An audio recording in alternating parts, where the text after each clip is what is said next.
L'opération que nous avons menée le dimanche matin est le fruit d'un constat que nous avons fait ces derniers jours.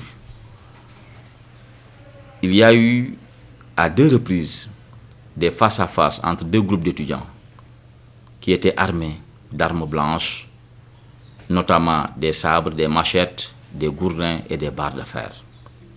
Le premier conflit avait comme origine la question des amicales au plan syndical, notamment au niveau de la faculté des sciences et techniques. Mais le deuxième conflit qui est survenu le vendredi dans l'après-midi, a, en tout cas dans notre lecture, une origine politique.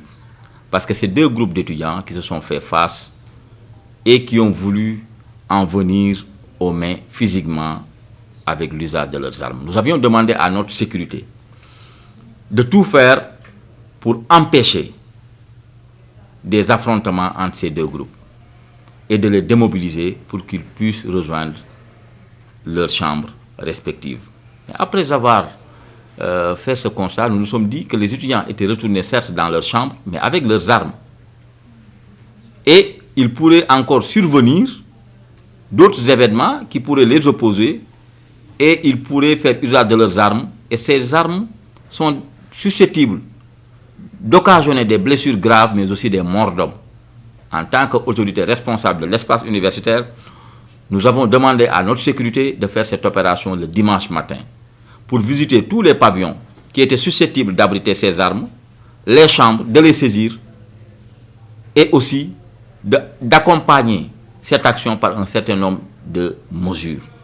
Des mesures qui consistent désormais à empêcher l'introduction des armes dans le campus social par le renforcement des accès, des portes du coude, de rendre beaucoup plus rigoureux le contrôle, mais aussi d'appeler les étudiants à dénoncer tout autre étudiant qui est détenteur d'une arme blanche. Nous n'allons pas nous en rester là parce que les armes que nous avons saisies, nous les avons présentées au commissaire du Point, qui est l'autorité policière compétente dans la zone universitaire, avec des informations dont il aura besoin dans le cadre d'une enquête judiciaire. Parce que nous-mêmes, nous avons pris la décision de porter plainte à chaque fois que nous identifierons les auteurs. Et en plus de ces plaintes, notre règlement intérieur nous donne le pouvoir de prendre des sanctions à l'interne pouvant aller jusqu'à l'exclusion, non seulement le délogement de l'étudiant de sa chambre, mais son exclusion du campus social.